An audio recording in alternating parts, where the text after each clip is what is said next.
everybody else is getting tone, but I'm not.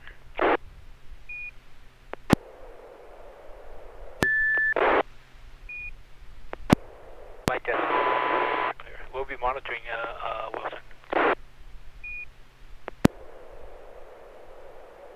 It's okay. I'll get the net started, and then I'll tinker while I'm waiting for photos to come in.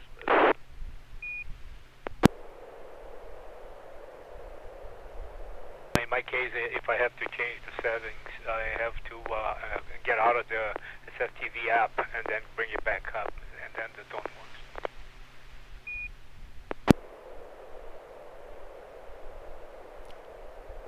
Yeah, this is KP4MD. We're already streaming on The YouTube. corollary of Murphy's Law is in effect right now. All right, well, this is, good evening. This is Wilson, November 6th Echo Mike Foxtrot, your net control operator for the River City Arc Slow Scan TV net. This net serves for training and practice in image transmission modes and meets Wednesday nights at 9 p.m. on the N6NA repeater on 441.30 megahertz. River City Arc's members and all licensed radio amateurs are welcome to participate. If you wish to join the net or need to make a call at any time, please announce your call sign between transmissions and net control will acknowledge you. If an emergency should arise and you need the repeater, please contact the net control by saying break break.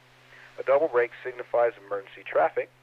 The net will stand by for you until the emergency traffic is terminated or the traffic is moved to another frequency. Stations who wish to check in are asked to respond with their full call sign using the recognized ITU phonetic alphabet and their name. I'll recognize each station before continuing.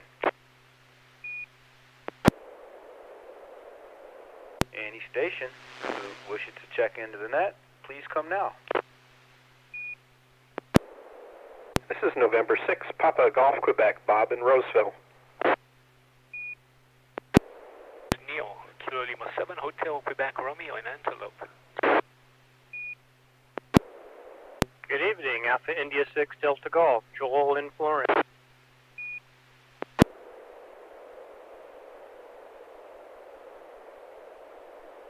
Kilo Papa 4, Mike Delta, Carol's at your side.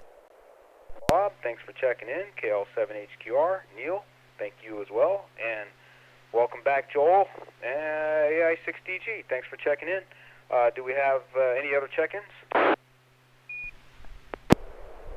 Yes, this is KP4MD. Carol's at your side. Well, good evening, Carl, and thank you for checking in. I got KP4MD, number 4. Any other check-ins?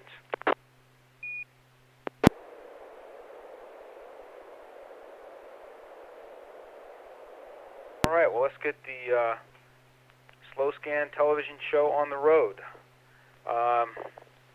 So what I'd like to do is check and see if anyone is ready to send a picture. Who wants to be first? Well, if it works, I'll be first, N6PGQ. All right, Bob, thank you. N6PGQ, net control asks for you to give it a go. Okay, this is going to be on PD 120.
have to admit, this is Net Control N6 EMF. This is the absolute clearest, pixel pop free, distortion free SSTV photo I've ever seen.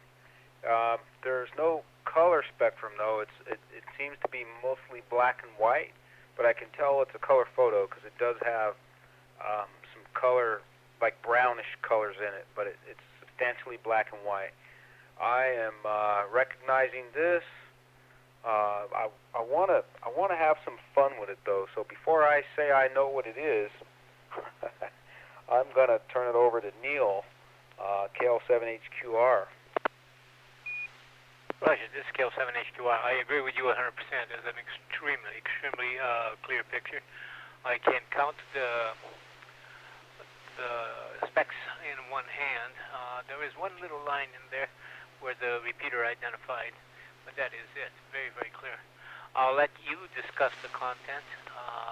A very conglomerate of piping and linkages, and I'm quite sure this has something to do with some a moving machine. But I'll let you do the content. Back to that KL7HQR. All right. Yeah, thanks for that, Neil. I guess I exaggerated a little bit, but I kind of recognize this as a some kind of vehicle chassis section. So I can see what appears to be the frame of some type of vehicle with some pivot points for the suspension. It appears to me like you got some ball joints and possibly some hubs there where you would fit spindles and bearings in the front and the rear. I can't quite tell you what it is, but could it be a pedal-powered vehicle or maybe something else? But I do see also a push rod type of thing in there, or it looks like there might be a push rod or some other type of cable apparatus that's not attached to anything. Last thing I can point out is that it looks like there's sort of like a skin or some body work fastened to it vertically, and there might be a dolly of some kind that's used to transport the thing or to move it around on the floor. So that's my comment. Can't wait to hear what it is. Maybe it's an adaptation for, kind of a modern adaptation of a suspension system for a classic car or an antique car. And so I'll turn it over to Joel, AI6 Delta Golf. Were you able to copy? Yeah, excellent reception.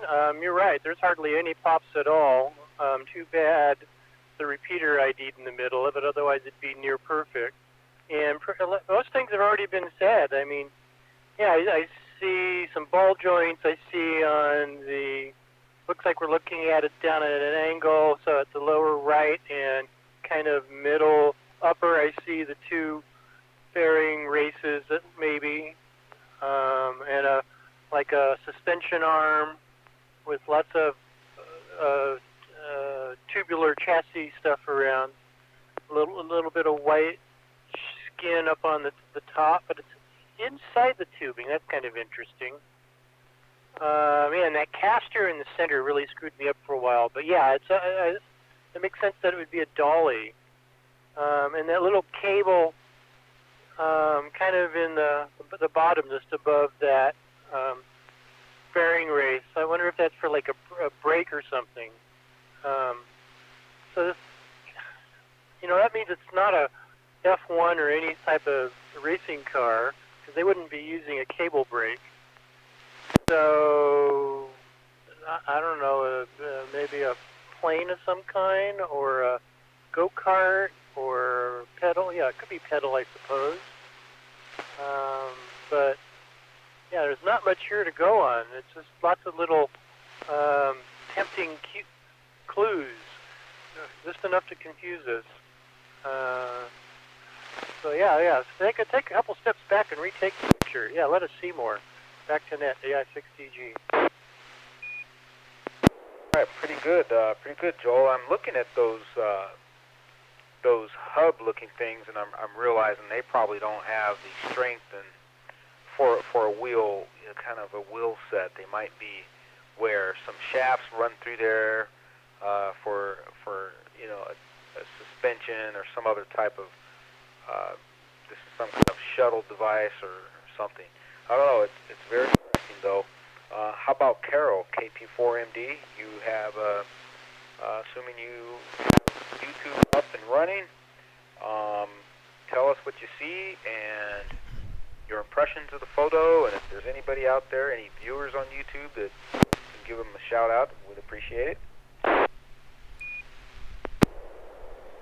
Sure. Hi, Wilson, and we do have a couple of people that are logged on chat on YouTube. We have Alf, KN6, Papa Romeo Delta, who says hello, and I guess he tried to check in on the 2-meter net, but had some problem with his radio.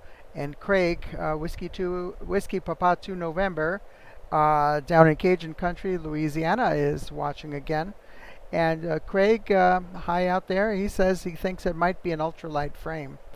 I just also wanted to tell people that if you're hearing some dropouts on the audio coming over YouTube, that's because I'm getting some, I have some multipath interference, so some QSB on the signal coming in from the repeater, and sometimes it doesn't break the squelch, so you'll see a dropout for like a fraction of a second, and it comes right back.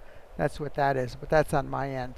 So I'm going to guess. It sounds like it might be an ultralight frame. I see the caster there. I don't know. It's looks like some, who knows? Maybe some kind of go-kart or something. I have no idea. Back to you, Wilson. This is KP for MD. All right, thank you for that, Carol. And yes, I guess us car people, we have a one-track mind when it comes to vehicle frames. I couldn't see anything beyond what it might be as a wheeled vehicle, like a car or some kind. But I could see now that it might be an airframe. And hang in there with your multi-path issues. I think you're coming in just fine. You're working your way through it. And hello, reaching out to Ralph and Craig, KN6PRD, I think, for Ralph. Thanks for checking in and watching us on YouTube, WP2N, Craig in Louisiana again. Nice to have you. N6NA FM Net Control here, and I will turn it over to Bob, N6PGQ. Tell us what you know about this photo. Okay, well, you guys are getting kind of close. The dolly is on the bottom, and it's holding everything up so it can be moved around. This is the rear end of Kyle Larson's number 57 Sprint car, and the monkey motion stuff that you're looking at is what's called a Jacob's ladder, and for all of you sporty car people, it's kind of similar to a panhard bar, but panhard bars would be too long to fit in the narrow chassis. In the very front bottom, the bar that's there hooks underneath the axles and connects to a torsion bar that goes across the car and is used for the suspension. There are no springs on it.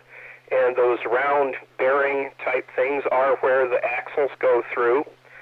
The car weighs approximately 1,400 pounds with the driver and has over 800, perhaps as much as 900, over 900 horsepower, which just for Neil gives you more power to weight than a Formula One car does. Kyle Larson's the leader in NASCAR points, but this is his sprint car, and we took a picture of it a few days ago at Paul Silva's shop, who's the mechanic for Kyle Larson. So that's what the sucker is. My gosh, that must have been a phenomenal experience. Well, nice job, and thanks for sharing the photo. Is it legal to send a photo like that? Just kidding. But yeah, that's phenomenal. I never even thought in terms of a 1,400-pound car with the driver and 900 horsepower. That must be the equivalent of 2,000 horsepower for a lot of other cars. Now they are interesting vehicles to watch on a quarter or half mile racetrack. The racing's about as competitive as you can get. There's no secret to the car. It's pretty straightforward. Most all the cars are built similarly. This just happens to be at Paul Silva's shop, which is about a block and a half away from where we work on our cars. So we drop by every once in a while, and he drops by our place and talk about old cars, N6 BGQ. All right, Joel, any follow-up? I'm good. All right, thanks, Joel. I just tested audio. Did you folks hear tone in 6 EMF? Again. Once again.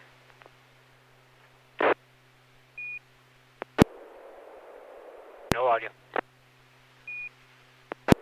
I suppose that's affirmative. Someone is keying up and speaking too fast. Maybe key up and take pause and then speak. Yeah, this is Neil. I could hear no audio.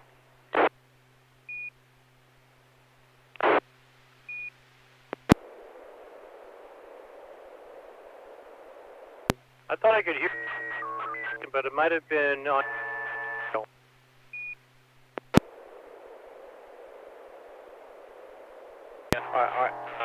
I apologize. Let me try this once again. There, on top of Joel. Eventually I'll get it right. One more try.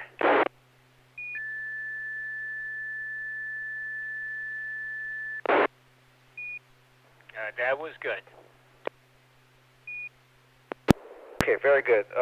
KL7HQR, are you, sorry for the test there, and right in the middle of the whole routine, but I figured out what was going on. I had my drivers set wrong in the options for MMS TV. But yeah, thanks for sharing that that photograph, Bob. That was a rush. That was pretty good for me, so I appreciate that. Especially since I've been dealing a lot with cars lately. So yeah, let me turn one over to Neil, KL7HQR. Are you ready to transmit a photo? If you are, go ahead. Roger, it's KL7HQR. This will be PD120, and I'm following on the same type of picture that I sent last weekend.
Okay, Neil, KL7HQR successfully transmits a photo with some pretty good color spectrum.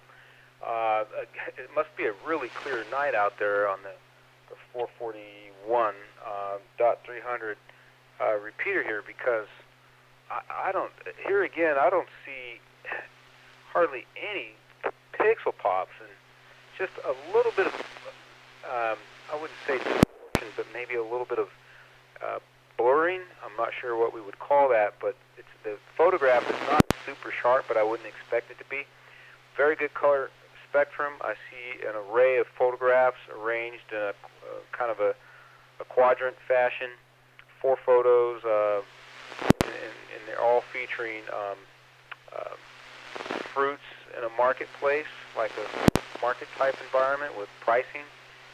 Pricing is shown in another language. Don't recognize the lettering, but the currency values are quite high. So for a piece of fruit, you got like 1,200 units or whatever, and 400 units, but very cool stuff. It looks like snacks and fruit. Can't tell you what they are. The lower left looks like maybe cantaloupe. The lower right maybe strawberries of some kind, or something along those lines. Upper right is an unusual kind of skinned, I don't know, some kind of brown skinned fruit. To the left, I can't tell you, but they look like wedges of some type of fruit. That's my best. I've given it my best, but it looks delicious, and I might sneak away from the net to go get myself a slice of fruit as a snack here. So it'll be fun to hear from Neil what this is all about, and for now I'll turn it over to Bob in N6PGQ. Were you able to copy the photo, and what did you see? Yeah, well, your description's really good. There are very, very few, very negligible pops in the thing. I have to look really carefully in the background, and you can barely see any. Neil has titled it with the N6NA SSTV Net and his call, and it isn't really sharp, so I don't know if it's the transmission or the pictures that are slightly blurry. But obviously these are not done in the United States. The fruit in the upper right look like a kiwi to me, and it probably isn't in Australia or New Zealand, because it's the wrong kind of money, unless I make an error, as I sometimes do. But a good quality picture. Yeah, they're all coming in really nice tonight. N6PGQ. Yeah,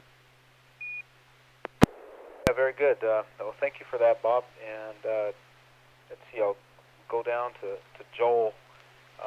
Next time I'll pick Joel earlier in the process. He's AI6DG.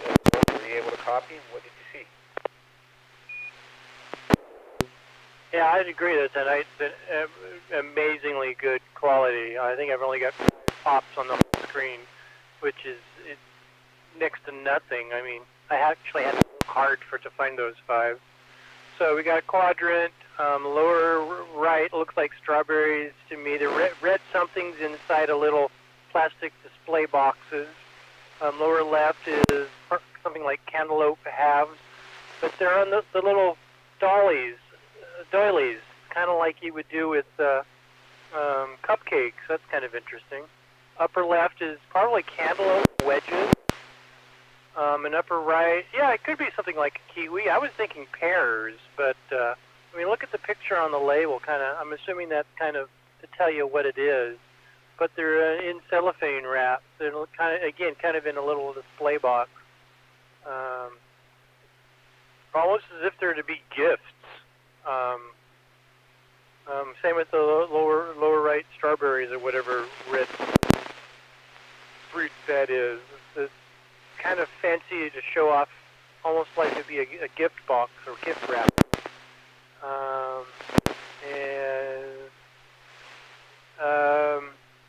That's it. Back to net. AI6DG.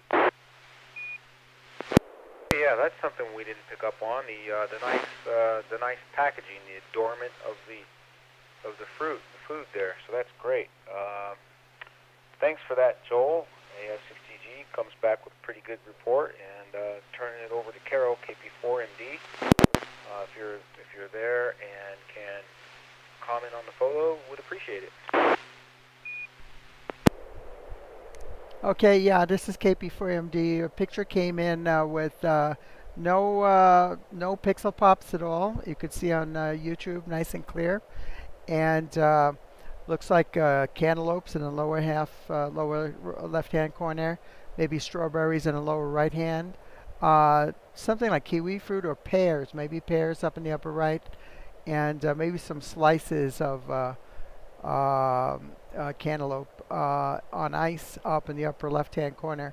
Now I'm trying to read the lettering on the signs, and I'm making out what looks like katakana characters. So I'm going to take a guess that these pictures were done in Japan. This is my guess. So back to net control. This is KP4MD. All right, we definitely have a flag for the questions for the country or the environment. What culture or country are we in? And that would be cool. So thank you for that, Carol. Let's turn it over to Neil himself, KL7HQR. I think everybody copied wonderful photos. Tell us all about them. All right, Scale 7HQR. First of all, let me say hi to Craig and Alf. I also thought his name was Ralph, and looking at the on the YouTube, it is Alf. ALF. So and Jojo also for showing up. Thank you. Well, and the winner is Carol. This is definitely in Japan. One of the last cruises that we did before the pandemic. We took a cruise from Japan to Anchorage, Alaska, and we stopped at a little town called Hakodate. And one of the things that we did was to take a tour and just walk through downtown. And this is in a farmer's market. And so these are not for gift. This is the way 99% of the fruits are presented for sale. And a lot of seafood and crabs and fish of all kinds. The reason I selected these is primarily because of the price. The yen to the dollar is roughly 100 per dollar. Right now it's around 110. It was around 100 when we were there. So if you take two zeros of here, you see the real price. So a cantaloupe, a full cantaloupe, $45. Each tiny slice, $4 as above. On the right-hand side, just a very, very small, maybe half a dozen or 10 strawberries, $12. The fruit up on the upper is their local style of apricots. So there are 9 of them for $27. So we just got flabbergasted with the. They looked beautiful fruits, but the prices were incredible. Some of the seafoods, crabs, were going for $40 and etc. So I'm certainly glad that we could eat on the ship, didn't have to buy the food there. So back to that. I wonder if that was a special tourist negative discount for people who would dare buy.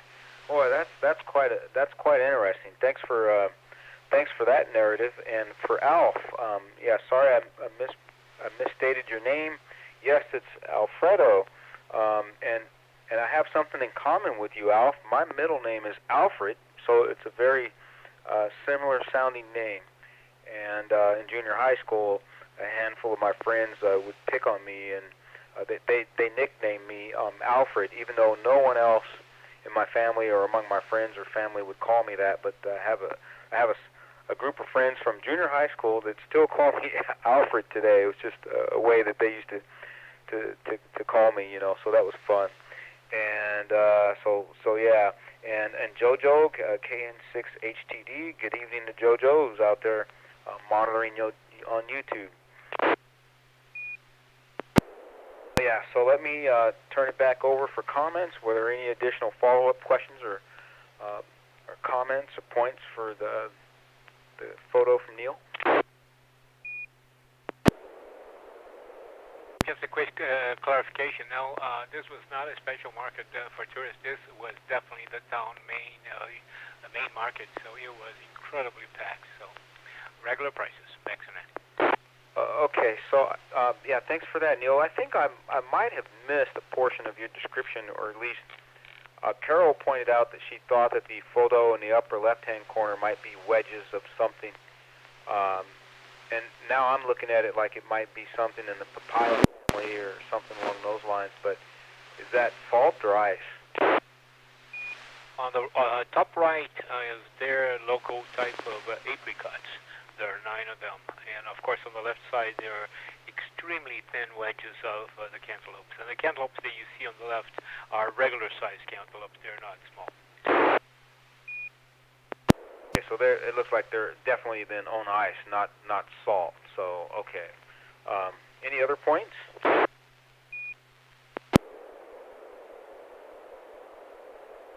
All right, well, thanks for whetting my appetite, and if no other comments or questions, I'll take a quick pause, and I'll get ready to transmit on PD 120 my photograph of the evening.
Net controller N6NA here has released his slow scan TV net photograph for the evening, and I will turn it over to Joel, AI6DG. He's up first to see if he was able to copy the photo, and what did you see? Excellent reception again. A few more pops than the previous one. The repeater ID again ruined it. I got a nice line on the bottom third. So we've got a bunch of parts spread out. So we've got I don't know if it's anti-static, but it's a build pad, an electronic build pad, with parts spread across it. I got a couple of baggies across the top. I see a circuit board. I see headers.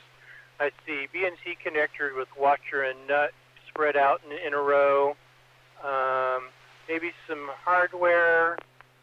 Can't tell what the long objects are. Maybe some SMA connectors. A display, toroids, wire for the toroids.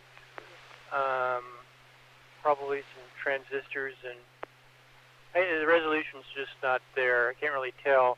And then on the far right, I see the soldering iron, the handle part, and the base unit with 352 set as the temperature, and the little brass steel wool to clean the tip. And a blue cable up at the top above all the spread of parts. I can't quite tell what it is, what kind of cable it is, but it's probably a cable of some kind. So I'm assuming this is like a transceiver build of some kind. So probably some of those black square blobs or chips or chip sockets, and/or chip sockets. Any surface mount components? I can't really tell, but there might be. There's some stuff I can't really tell, and it might just be the white surface mount containers with the parts in them and everything being too small and white on white, because the pad everything's on is white. So that would make it hard to see anything that's a white strip container. Back to net AS6DG. All right, well, very good, Joel. Thank you very much. I will next pick on Carol, KP4MD. What did you see?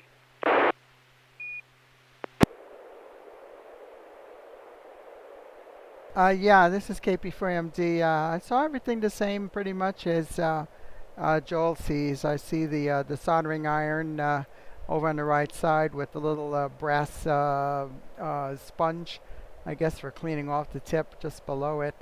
And yep, the BNC connectors, the little LCD display in the upper right-hand corner there, PC board. I would say a very good guess that this is the DIY radio group project that you guys are working on, and I won't say anything further than that. But this is my guess because I know that you'd be working on that. So back to net control. This is KP4MD. All right, very good, Carol. Thank you. All right, Bob, back to the top of the list. November 6th, Papa Golf, Quebec. Bob, were you able to copy? And if so, what did you see? Well, I don't think I can add much more to what people have already put in. You obviously can see the can for wiping off the soldering iron tip, and it's probably got some flux in the very bottom like most of those things do, and little temperature gauge for the soldering iron. The rest of it's all pretty self-explanatory on the middle, and like they all said, without the ID, it would have been a really great picture. Not very many at all. N6PGQ. All right, well, thank you for that, Bob. I'll try to answer questions and kind of fill in the gaps as much as I can. Neil, KL7HQR, did you copy? If so, what did you see? This is KL7HQR. Yeah, as Bob said, very little to add. The description was very good from everybody. The only thing that I disagree, because everybody said that this is a kit building location, and my kit building location doesn't look anything like this. This is super organized, very well laid out and put together. And so it's interesting. Now I know what it's supposed to look like. Probably makes it a lot easier to find those little parts, which I tend to lose. So congratulations. That is quite a setup. And curious to know what kit this is. Back to net. All right. Well, thank you for that, Neil. And I'll try to describe what this is. Carol was real close. And what this is the N6NA River City Amateur Radio Club has a do-it-yourself radio builders group, and I've been participating in some of those projects over the last year or so. The one that I'm working on right now, and the one that you see in the photograph, is one called the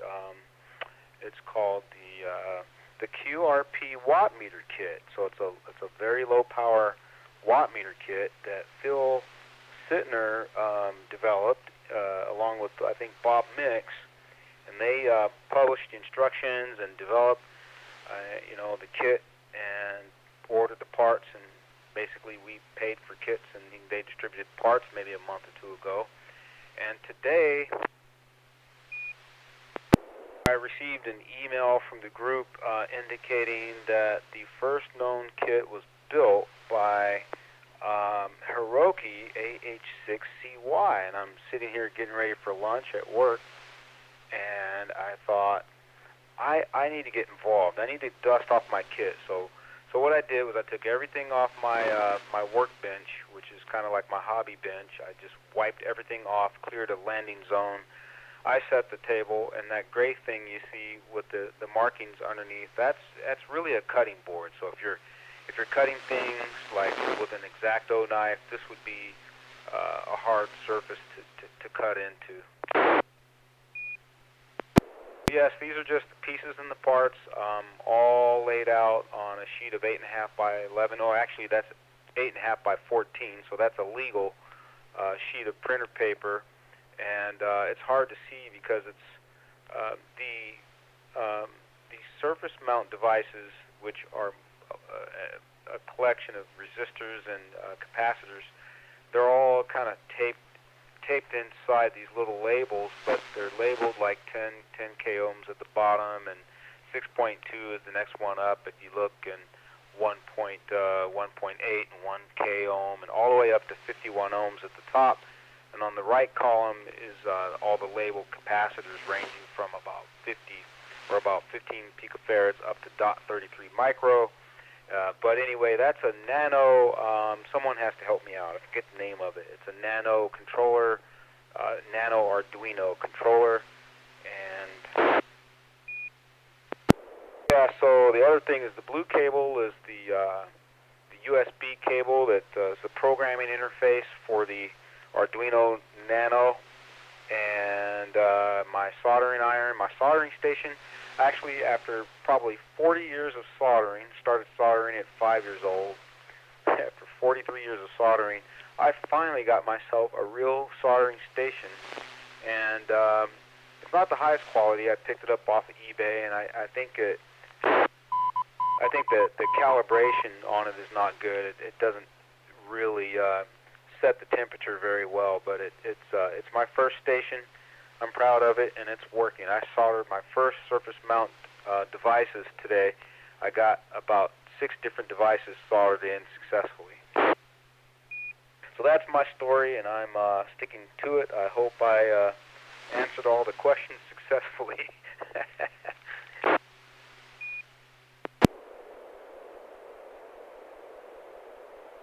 7HQR. Yeah, I also got the kit. I have not started building it, but with my eyes, I had Phil do the surface mounting installation for me. So congratulations on doing your own. That's nice. Yeah, thanks for that, Neil. I think I got them installed, but some of them came out a little messy, but they're going to work, I'm pretty sure. So yeah, I think this is going to be a somewhat challenging kit for me. It's going to involve winding some toroids. I've done them before, but this will be my second time, and I have to build a Faraday cage or a metal, like a brass enclosure to solder on top of some of the devices. But any other comments or questions?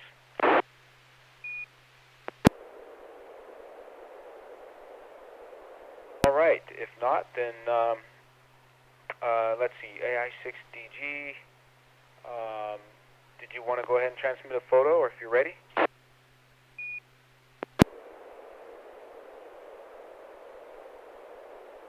First, let's make sure I have tone.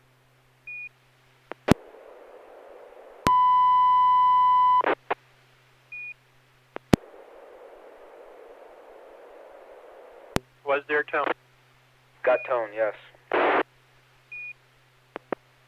PD 120.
Joel, Net Control here was able to copy. You get a good photograph, good color spectrum of a circuit board with a copper side, majority copper side up. I'm not so familiar with this type of construction, but I'm going to discrete components, can type and small tubes technology, I think, and it looks like very old technology, but in some tuning circuits. But I'm going to turn it over to Neil. So KL7HQR, you're up. Did you were you able to copy, and what did you see? KL7HQR. Good copy here, no problem at all. And yeah, this is very ancient technology. I remember when it first came out. But for one of the few times that I see a circuit of an item that I can identify items, you know, the IF tuning circuits and the vacuum tubes. I don't believe this is a copper clad. I believe this is a regular chassis where the mounting circuits are mounted. You have the transmitting tuning circuit here on the bottom left-hand side with 3 vacuum tubes, which probably would be 807s. I don't think there are 813s.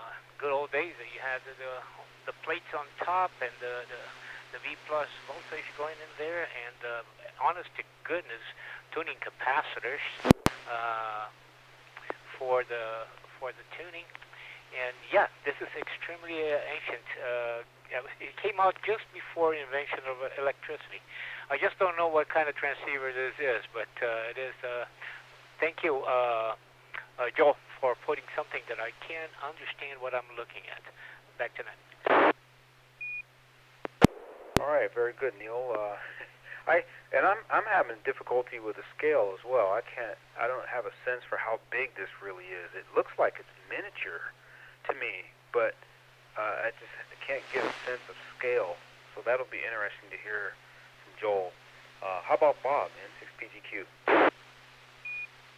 Well, the scale is not small, because if you look real carefully on the right side, you'll see the tuning knobs on the thing that are connected to the rods that go to the variable capacitors and inductors.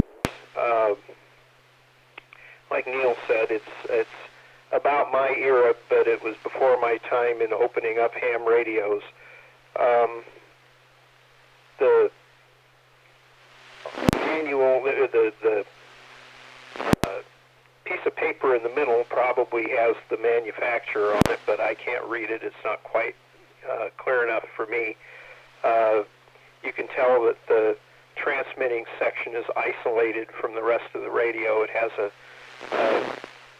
small screen cage all the way around it, and it's a good example of something that you would have seen a few years ago.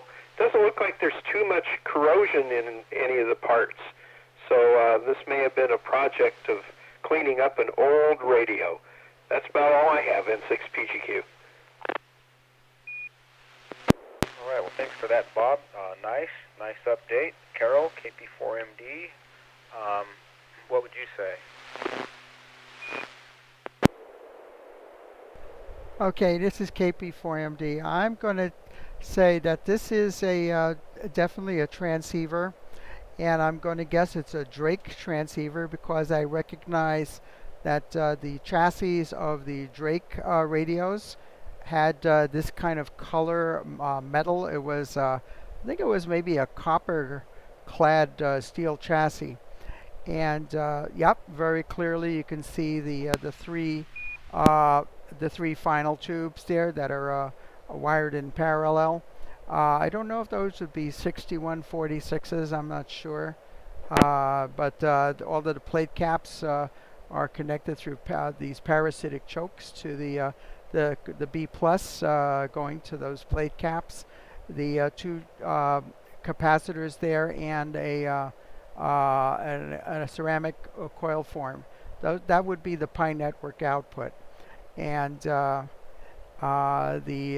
am going to guess that the The big white box on the lower right-hand corner is probably the the S meter and the plate current meter, and then on the right side, upper right-hand corner, that's probably the window for the VFO dial, because that was all analog frequency there. I'm gonna make a good guess. This looks an awful lot to me like a Drake TR4. It's because I am familiar with that particular radio. I never had one, but I've seen quite a few of them over the years. So back to Net. This is Kilo Papa 4 Mike Delta. All right, we'll be on the lookout for whether or not this is a Drake TR4. Thank you for that, Carol. And back to Joel, AI6DG, the operator that sent the photo. Tell us all about it, Joel.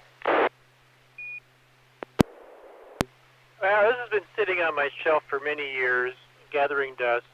I took these pictures a long time ago, so it's probably got a layer of dust on it now that is not reflected in this picture. And good eye, Carol. Yeah, this is the Drake TR3, I believe. Very similar to the 4. I did a little Google, and it looks like it's the same front panel layout between the 3 and the 4. I don't know what the differences are otherwise. And normally that lower left corner, the PA section, would have a cover on it, but I pulled the cover off to take some before pictures, or maybe these are the after pictures. No, these would be the before pictures. I don't think those are 6146s. Otherwise, I don't know why you would have 3 of them, unless it's supposed to be 150 watt or something like that output. I wouldn't be surprised if those are sweep tubes of some kind.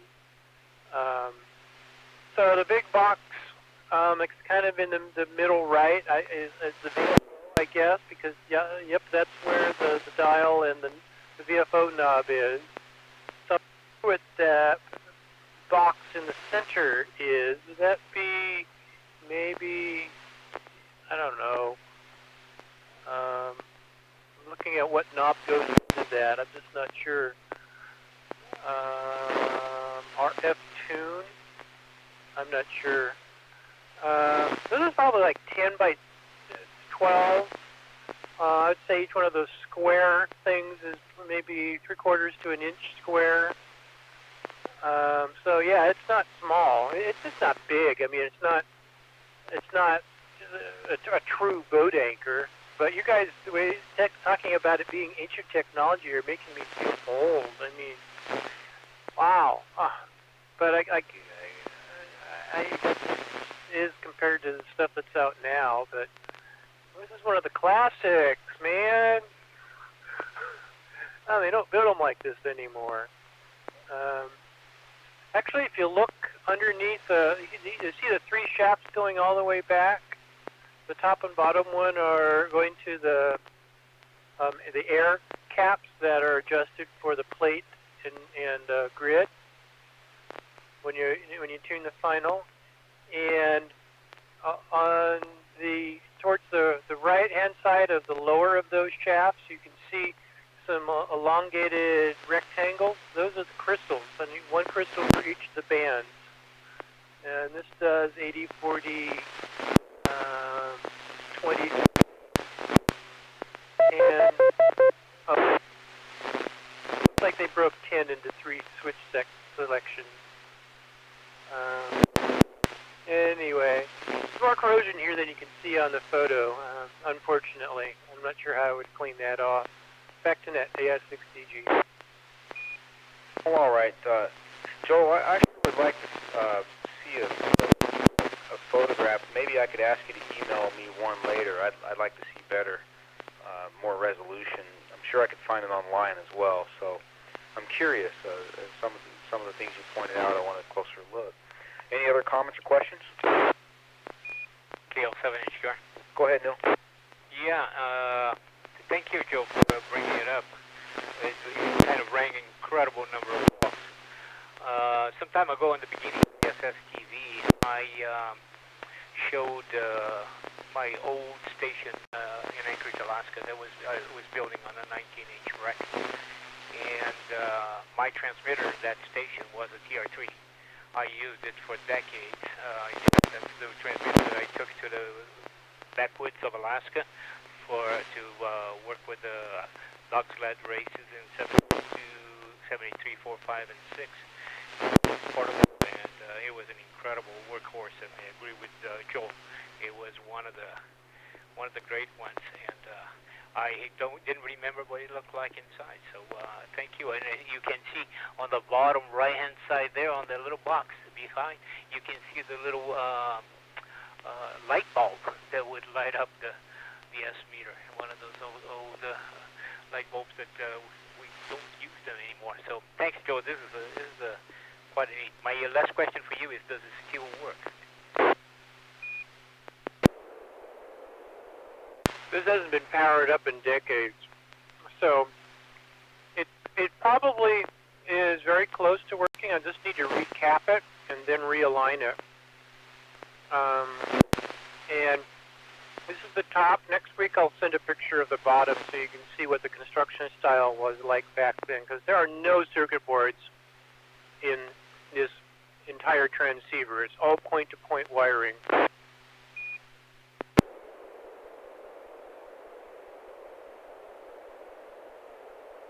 All right, well, fascinating stuff. I'm really pleased to hear that Neil got some historical perspective here and some good memories coming back to the forefront. Nice stuff. Yeah, thank you, Joel. Very cool. Let me see if Carol, KP4NT, will want to send a photo.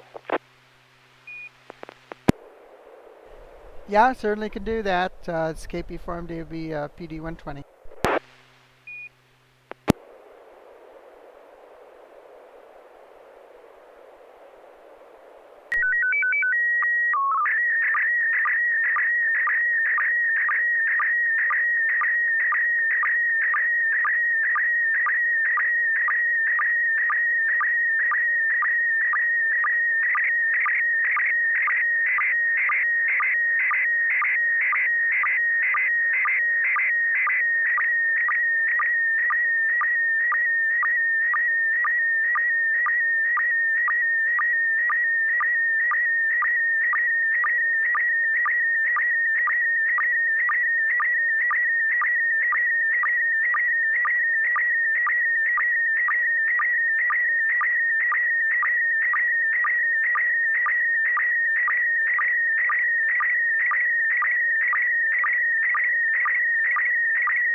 All right, Carol, very nice photo. I got quite a few pixel pops here, a little unusual for this evening, but I see a gentleman dressed in casual business wear with his loafers, and he's kicking back in what looks like a lawn chair looking at a tablet of some kind. Hey, Alexa, get me DXCC on FT8. So he must be he must be an Amazon engineer or something like that has given up on Amazon Alexa technology and is looking forward to FT8. That's my guess. So turning it over to Neil, KL7HQR. Yes, KL7HQR. We'll be very quick. First of all, I want to absolutely 100% guarantee that that's not me. I did not pose for that picture.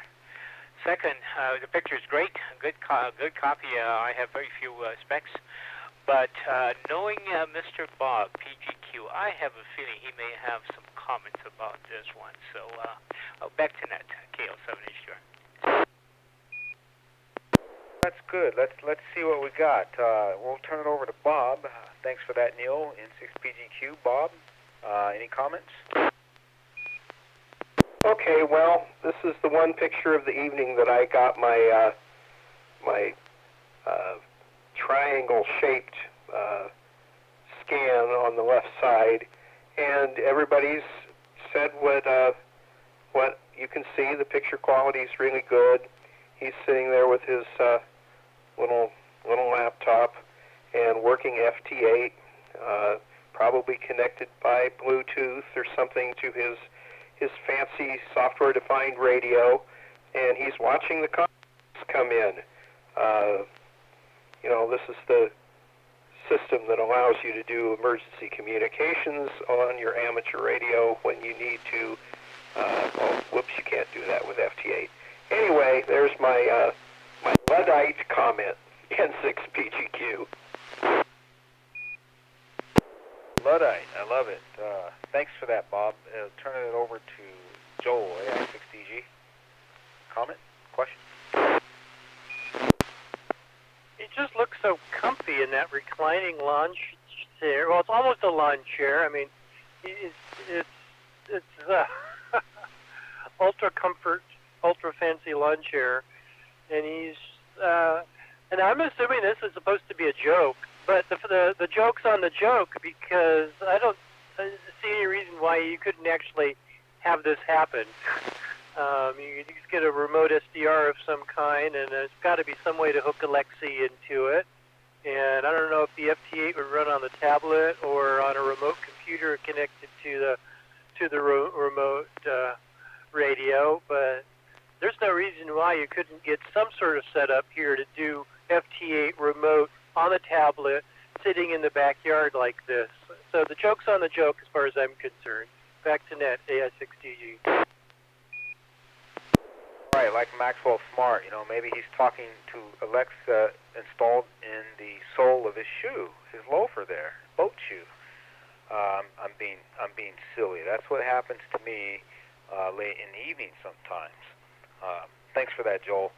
Carol, KP4MD, what would you say? Okay, yeah, this is KP4MD. Well, the picture's pretty self-explanatory. It's supposed to be a humorous take on FT8. Some people criticize FT8 for taking the work out of making contacts on ham radio. All you have to do is push a button, and the computer takes over and does the entire exchange. So this would be the pinnacle of that, where you would just tell Alexa to do it for you, and it went ahead and made all the contacts. But like Joel says, possibly it's possible to program something like that, and you can have the Alexa be listening, going down a list, checking off the 100 different countries, and stop when it accomplishes it. Certainly can be possible to program something like that. So that's my picture for tonight. Back to net, KP4MD. All right, that's a fine photo. Thank you for that, Carol. Yeah, I have to give credit to Joel, because I learned what I know about FT8 from Joel when we had some of our sessions for the digital cadre. I forgot the name of it now, but anyway, just want to see if there's any other comments or questions on the Alexa FT8 photo. Yeah, I was wondering, Carol, could you email a copy of that photo to me? I want to keep it, and mine isn't perfect on my computer here, N6PGQ. Yeah, sure. I'll send it over to you by email tonight. This KP from D. All right, wonderful. We got a good exchange going there. So, any other points or questions or comments about the photos tonight? If not, I'll seek to wrap up the net in a few moments.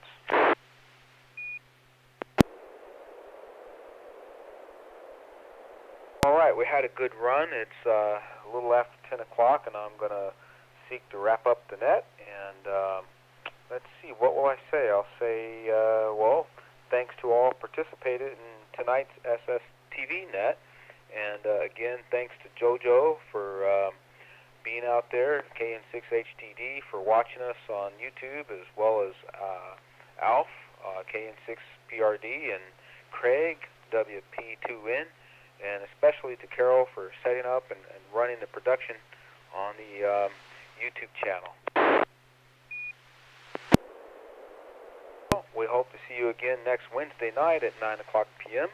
And the net is officially closed at 10:08 p.m. Pacific time. This is Wilson, November 16th, Mike Foxtrot, wishing all of you a good evening. 73.